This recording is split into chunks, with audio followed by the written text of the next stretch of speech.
today we're going to be making the Nico raglan pattern from J. Lee Pattern Company.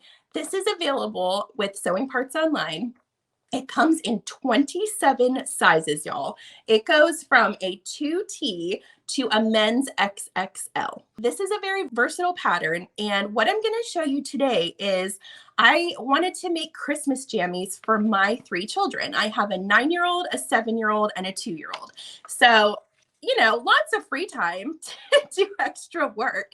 But what I found in this pattern is I actually could make these beautiful shirts. They don't take a ton of time. And I actually wanted to show you an example of what we're going to make today. This is going to be my son's raglan. So this is what we're going to make on the sew along today. If you bought the Nico pattern, I want you to see how easy it is to make this beautiful shirt.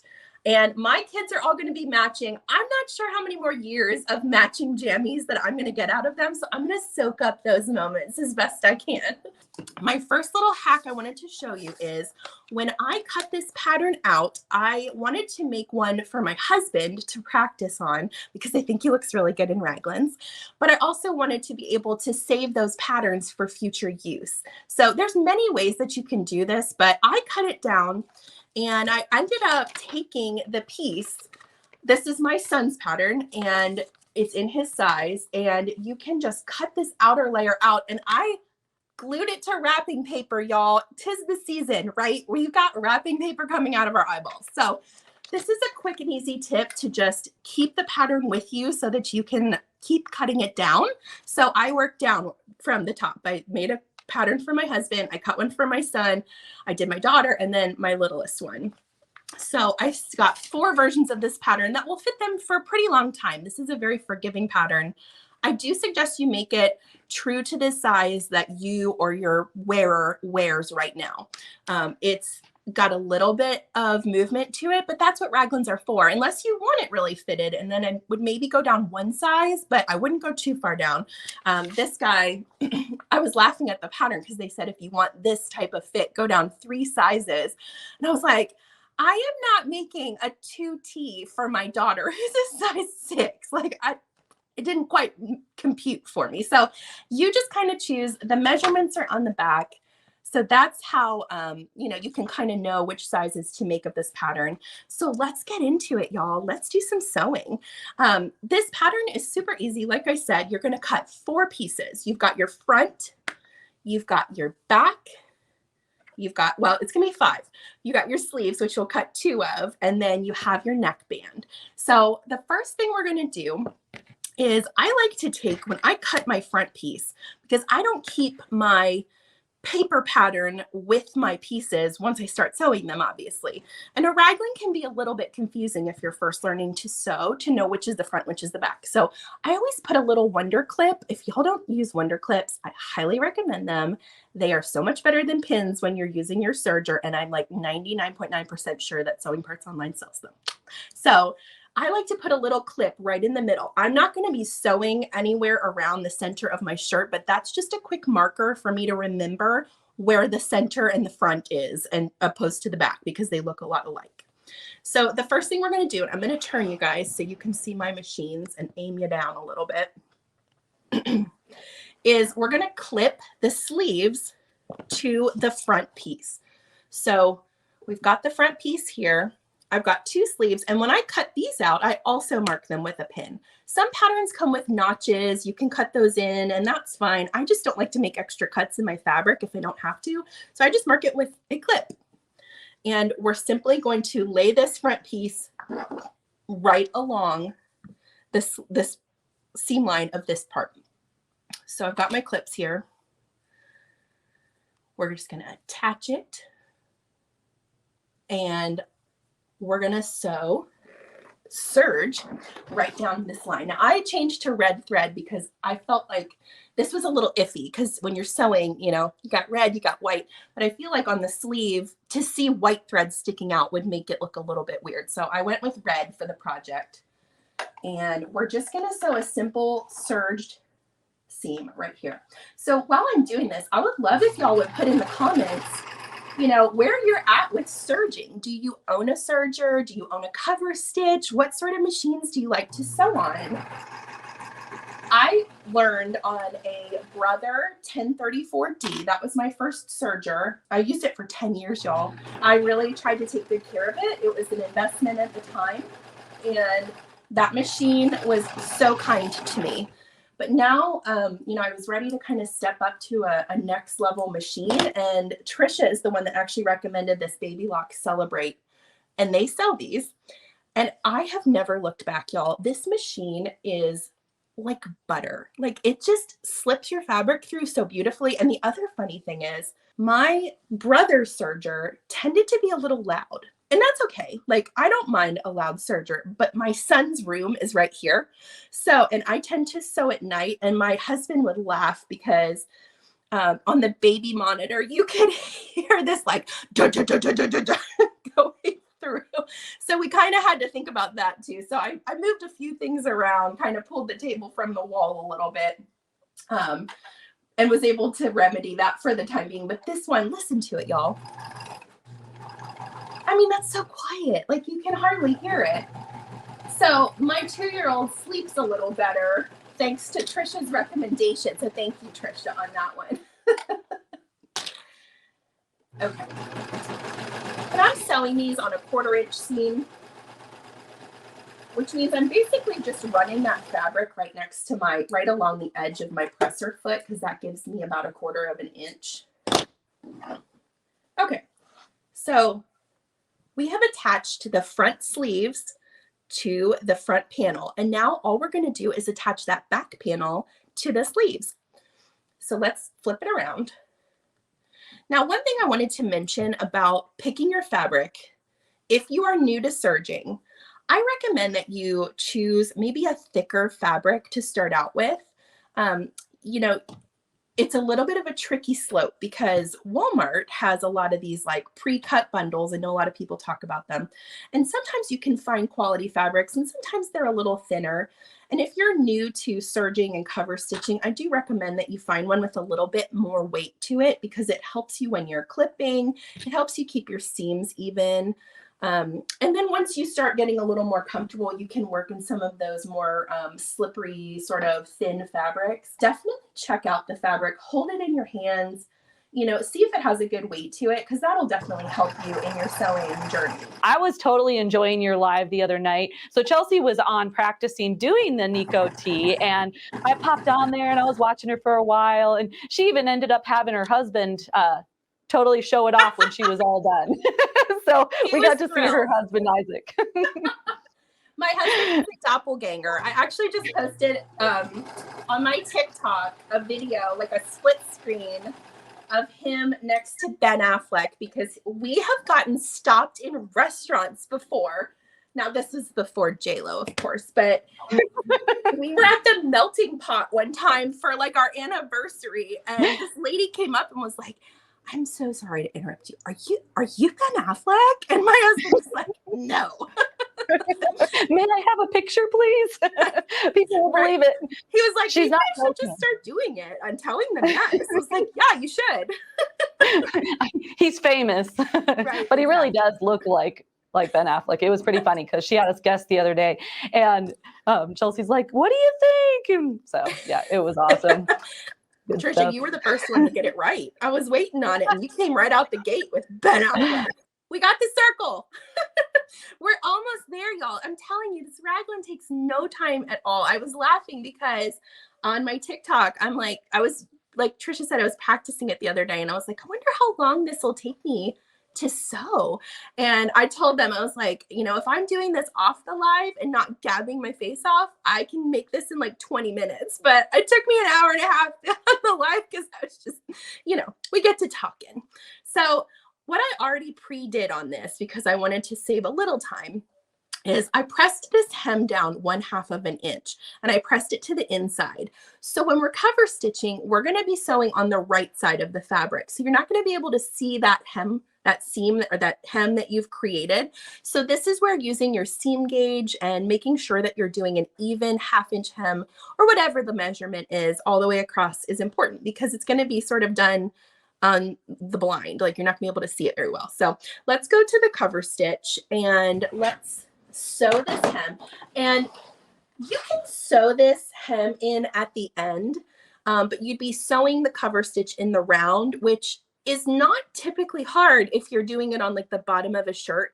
But because my daughter is tiny and these little sleeves are tiny, sewing in the round can be a little bit overwhelming on a smaller circle. So my hack for this is I sew the seam straight across before I attach the sleeve together. So that's what we're going to be doing right now. So here's the cover stitch. It's very similar to a serger. The difference is a serger is going to be used to create seams on the, usually on the interior of your garment, and a cover stitch, if anyone's wearing like a t-shirt right now, if you look down at the bottom of your t-shirt on the hem, this is where you're going to see your cover stitch, and it's going to be usually 2 or 3 lines on the front of your shirt, and then on the back you'll see kind of a crisscross design. Sergers and cover stitch machines, if you want to think of it in sort of a simple way, is they're knitting your fabric together, or they're knitting the thread together to create a seam with give. So when you're creating something on your sewing machine, it has options for this. So if you don't have these machines, you can always use a twin needle. You can use a zigzag stitch. We just want to make sure we're finishing those seams. I was getting irritated because it was a simplicity pattern, and there's nothing against simplicity. I love their patterns, but they never tell you to finish your seams. And y'all, that's important. We don't want our fabric unraveling and making a big old mess. So an option for that is a serger. That's the best option I can think of to finish a seam on the interior of a garment. But there's so many other options. You can use pinking shears. You can use a zigzag stitch. So don't be dismayed if you don't have a serger. There's so many ways to do this. Million ways to skin a cat, if you will, but that sounds yucky. So let's not talk about that anymore. All right, let's cover stitch this hem. This is the Juki 1500N. So let's look at this cover stitch and see how it turned out. What do you guys think? It's a 3-line cover stitch. You'll see that it's really nice on the front. It creates a beautiful finish. And then on the back, you just have this simple kind of knit look. And we followed, this is, like I said, again, where you're ironing, and precision with ironing comes in handy, because look how like straight across that went. If I hadn't ironed it down, and let me be honest, I've done that before. We're all human, right? You know, it just doesn't come out as nice. But there's this like constant battle, I think, not battle, but conversation going on between sewists of like, where can I take shortcuts? And the more that I sew, the more I find like most shortcuts are just not worth taking. It's really good to learn the fundamentals of sewing and really understand the craft so that you can create beautiful, you know, items, garments, bags, whatever you like to sew, quilts. Okay, so we've cover stitched the second side. This is our other wrist sleeve hem. And now we're going to attach the sides. So we'll fold the garment down. I still have that front piece marked. I know where my front is. I know where my back is. And the next thing we're going to do is attach with our Wonder Clip. So where I like to start on this is right at my seams in the armpit. And I'm going to tell you why in just a second. So let's line those up nice and straight and Wonder Clip it. And then, you know, as you get more comfortable with sewing, you may not use pins and clips as often. But when you're first starting out, I really recommend that you do. I know some sewists, it's just funny to watch what people say. They're like, I don't ever use pins or clips. And it makes me laugh because, you know, sometimes you need them and other times you're comfortable without them. So this one I do like to clip, clip, clip, because I want to make sure that things are even and straight. Let's talk about nesting seams for a second. So have you ever looked at a garment or sewn a garment and you look at the armpit and it's like the seams are all wiggly wackety and they're not quite lined up and it's just a little bit yucky looking. And a lot of sewists get frustrated about this, and I did for sure. When I was learning to serge, I could not get those seams to line up. And the trick that I learned, and the one that I recommend to people learning to serge, is let's nest those seams. So what that means is you have 2 seams sticking out here. I want to put one facing one direction. Okay, so this one's going to go down, and this one I'm going to face up, and that's going to help them line up as I'm pushing them through the knife and needle of my serger. And the other thing I'll show you as I'm serging through it is I'm going to hold on to that as I'm pushing it through, because I want it to stay put. Now there's a million ways you can do this. Some people suggest using a glue stick to stick those pieces together. Some people like to throw a basting stitch in, but y'all, if I have to switch to my sewing machine from my serger mid-project, I don't know, there's some like mental hiccup there where I'm like, I can't, I have to stay on my serger. So this is my solution. And we will see how it turns out. I'm going to be vulnerable here and see if my nesting of the seams pans out today. I'll show you the seam once we sew it. So let's go back to the Celebrate. I'm going to lift my presser foot on this one because I've got these two pieces that I want to make sure are lined up nicely. I'm even going to raise my knife a little bit to get as far into the machine as I can to start my stitch. And the trick here is you want to start slow. So we're not going to pedal to the metal just yet. Just little tiny stitches to get onto that fabric, and then you can kind of let her rip. Now, for those of you who are new to serging, as you can see, my knife is running right now, and it's cutting my fabric as I go, which is a beautiful thing because it helps keep things even. It really neatens up your seams as you're going.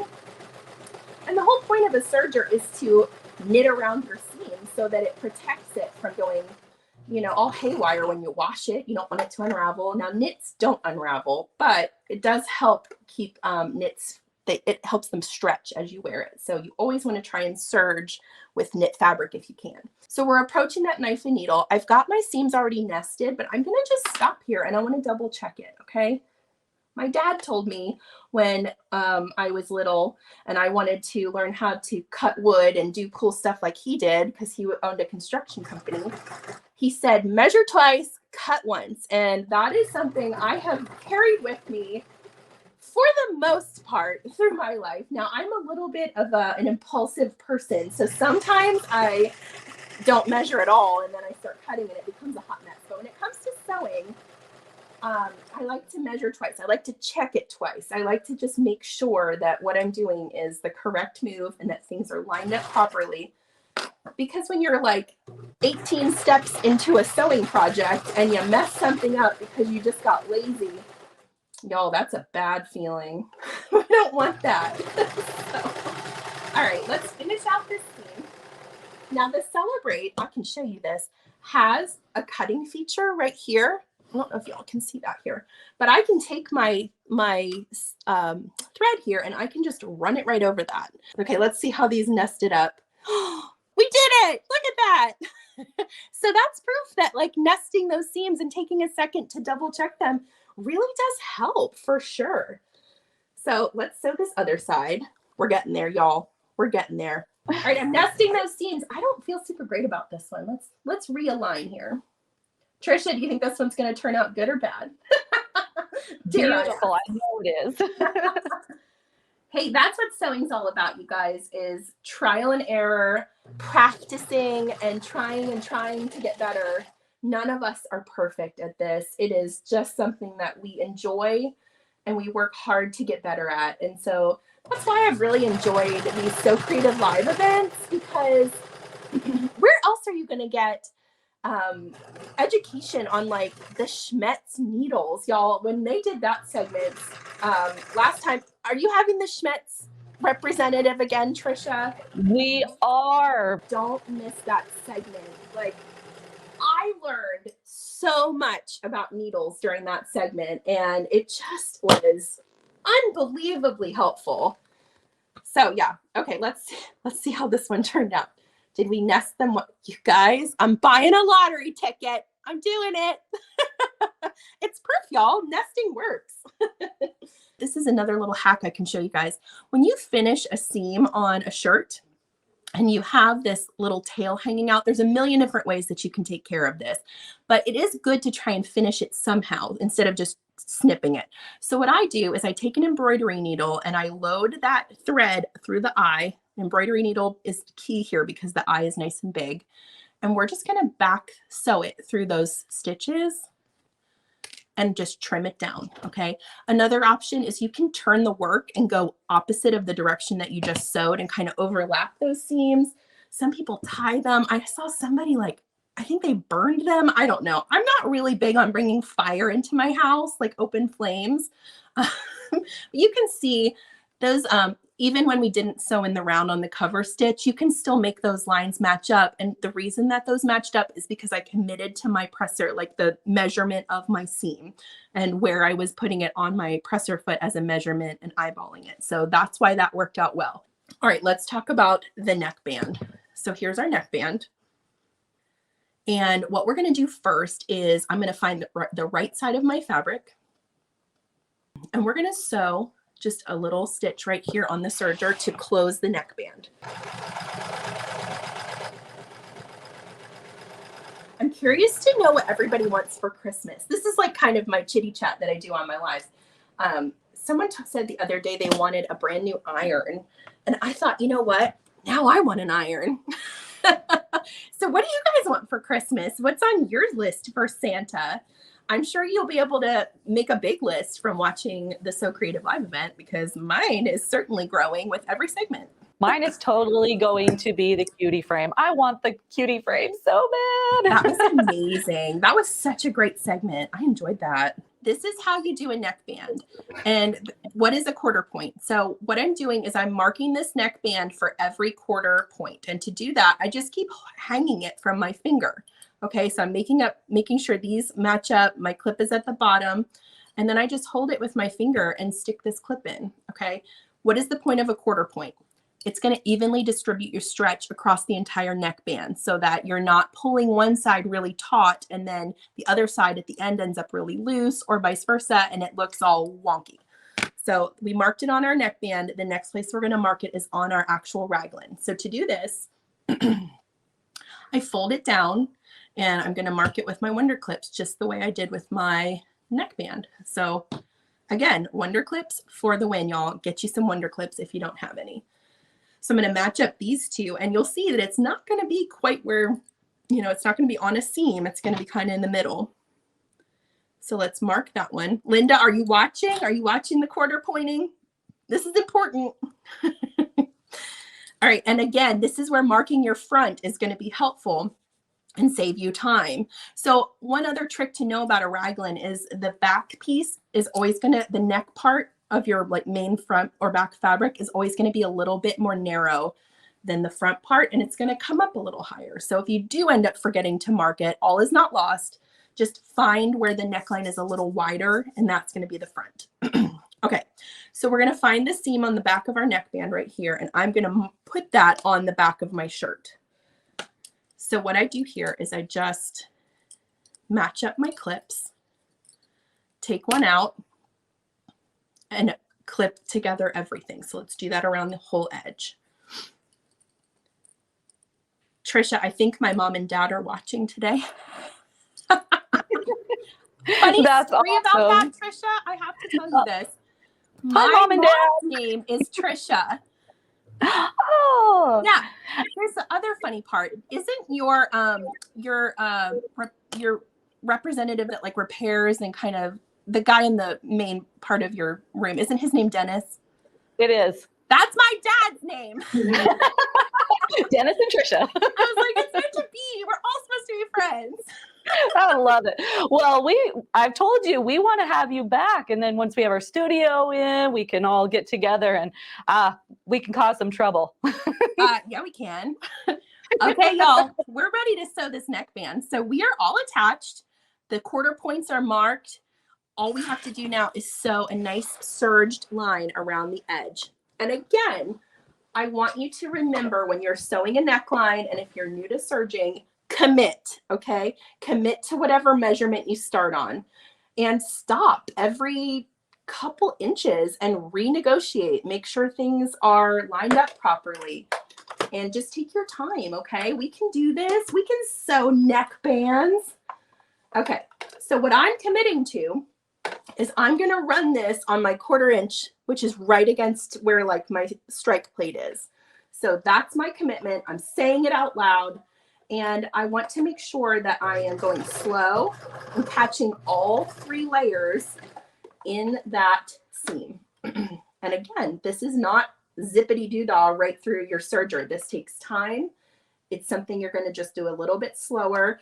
And this is where using a little bit of a more girthy fabric, like a thicker fabric, is going to help you, because if you're trying to stretch a very thin fabric, it can roll. Like you can kind of see this one is rolling just a smidge. So to take care of that, using like a more thick fabric, a nicer knit would be helpful. I got this, if you're looking for this fabric, I hope it's okay to say this. I got this at Joann. It's good to follow those sales, but Trisha, do you guys sell fabric on your website? I'm sorry, I haven't looked. I should have looked at that beforehand. It's okay.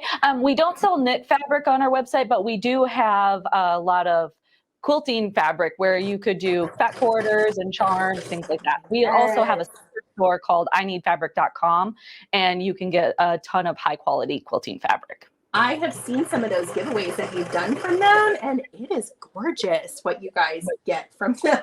I need to look at that. They're awesome, yes. Awesome. I need to ask you too, where is it Spo? Is that what you call your elf? Spo is having fun. I did take pictures this morning, but with preparation for So Creative Live, I wasn't able to post it yet, but he's out there causing trouble. Ooh, I can't wait to see what kind of mischief that little dude's getting into today. So one thing Trisha recommended was with this, I was actually looking at a less expensive serger when we were together for that meeting on my birthday. And she said that the Baby Lock Celebrate, one of the nice points about it is it has that air threading option. And you guys, that's really worth it. That's an awesome, awesome thing to have at your disposal. It just really takes a lot of time out of rethreading that machine, because we all know, like, our least favorite thing is to have to rethread the serger, right? Like, it's like, oh yeah. There's a lot of fear when it comes to threading a serger, and that air threading just takes all the fear away from it and makes it so easy. And, just grab your manual like you were talking about before and walk through it a couple of times. And from then on, they're super easy to thread. Absolutely. And just a quick note, you guys, Trisha has a ton of videos, tutorials on different types of things that the machines that you buy from them. I actually used it the other day because there was a part I needed to do something on my cover stitch, and she had this amazing video of how to thread your cover stitch. So if you buy from Sewing Parts Online, you guys, you're going to have that support there, because Trisha has taken the time to create the support, and that's amazing. So thank you for that. Thank you for mentioning that. That's really sweet. And we plan to do more videos like that, unboxing, more threading videos, and more YouTube tutorials in general. So it's going to be exciting. Now, Brian's joined the team too. So he's going to be helping me with videos as well. So there's even going to be more education to share. That's so great. Much appreciated. I mean, for sure. Because when you get that new machine home, you're like, oh, this makes me feel stressed out. But you make it so much easier. We don't want anybody stressed out, right? No, not at all. All right, let's look how the neckline turned out. I think it turned out pretty good, you guys. What do you think? Nice and even. We committed to a measurement.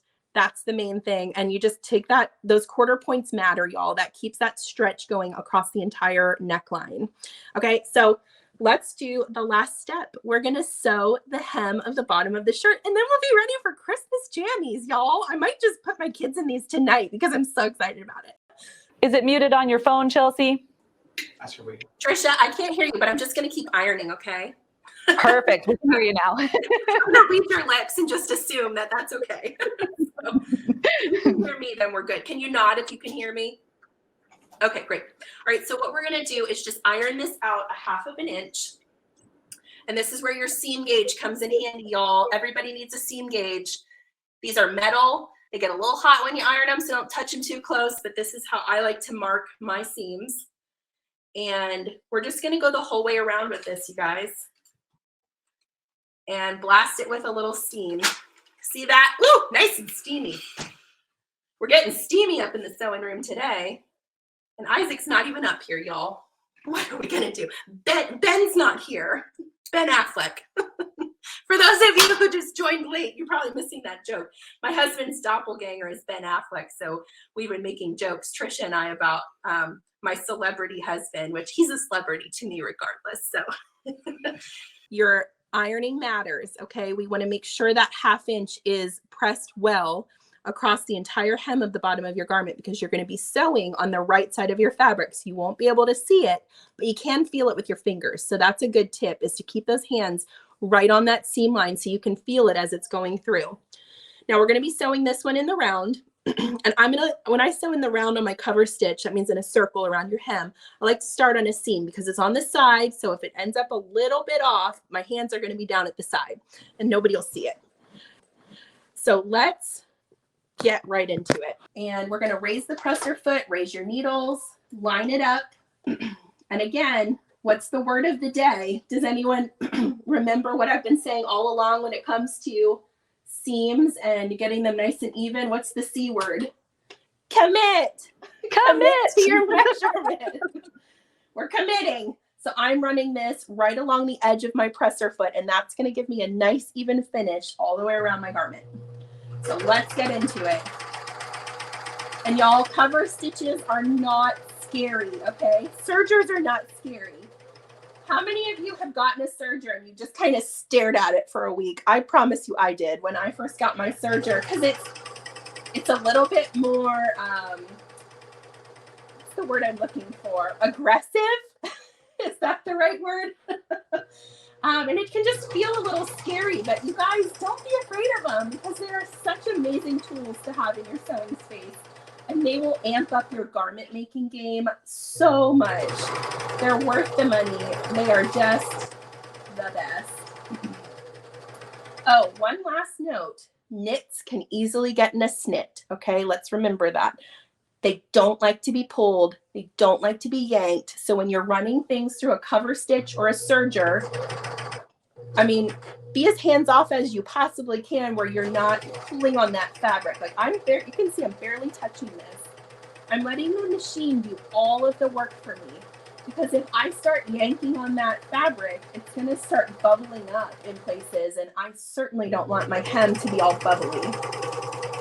And that's something that you kind of have to learn with your serger and your cover stitch is, read your manual, look at the online blogs and the information that Trisha posts about it to kind of help you get your tensions sorted out, because that can be one of the main reasons that you don't feel successful when you're serging or cover stitching. Is a lot of times it comes down to a tension issue. So pay attention to that. Pay attention to your tension. All right. We're coming around. Okay, so to clean up this stitch and to finish it up, I'm going to lift my presser foot. I'm going to lift my needles. I'm going to stick my hand right here on this presser foot here, and I'm going to reach back with my scissors and pull this thread out.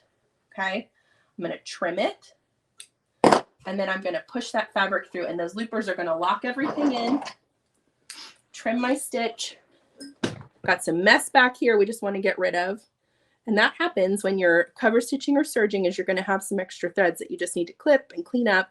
I just want to blast this hem with a little bit of steam. And what that's going to do is get rid of any sort of bubbling up that may be happening. We're just going to give it a nice little hit with some steam. Keeps things really straight and pretty. Chelsea, we do have a comment on here. Yes, ma'am. Where do we find your channel? Oh, so I'm on Instagram and TikTok under She Sews Seams, all one word. I would love for y'all to follow me. We have a lot of fun. I like to talk about sewing. I like to talk about my life a little bit. I'm a pretty honest and upfront person. I don't mince words on a lot, but I do like to help people and encourage them in their sewing journeys. And that's what my TikTok is really all about, is just giving people skills and tools to take on a sewing project if you've never done it before. Are you ready for the grand reveal?